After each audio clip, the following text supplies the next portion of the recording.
Welcome to week 7 of Stitch 22.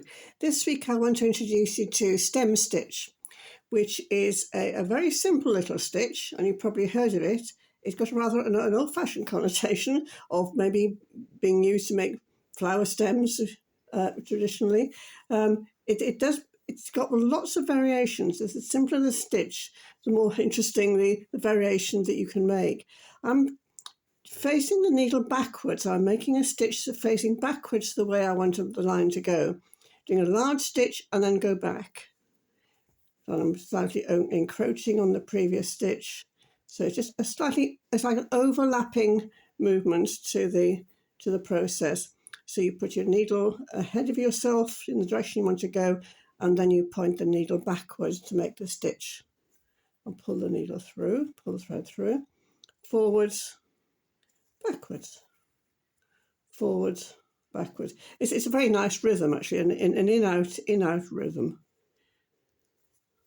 Now the linear effect isn't just what you can get.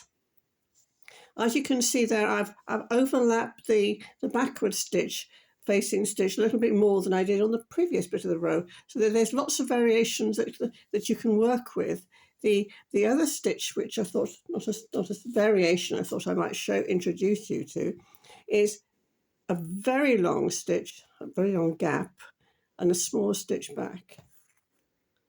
A long forward stitch and back, a short back one. A longer forward stitch and a shorter back one. I hope you begin to see the effect here. A long forward stitch and a shorter back one. And you can see the rhythm on this one is getting a sort of an interesting pattern effect. Another little thought is to do the backward facing stitch. And instead of going on to the next part of the formation of the stitch, with your back of your needle, end of your needle, the blunt end pull it back through. Can you see I'm almost forming a sort of a chain stitch, and pull it tightish.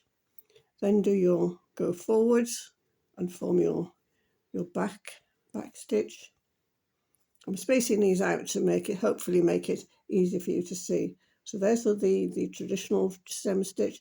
Then I'm pointing the blunt end, just for safety really, to take this through the actual stitch and not the fabric. So I'm forming that loop stitch, like you can see that, like a chain stitch, which you're familiar with, and then onwards to form the stem stitch. And what I noticed that was doing, you can't see this, but I can feel it.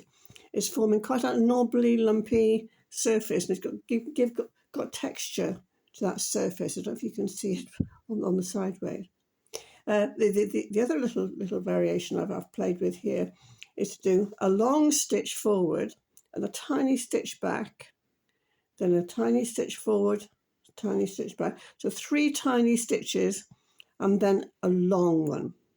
3 tiny back stitches, a long back stitch. 3 tiny, 3, 4, or whatever variations that you wish to play with. This sample here shows how the needle might be used to angle the thread, the stitch. So I'm still doing chain stitch. I'm going back on myself, forwards, back on myself.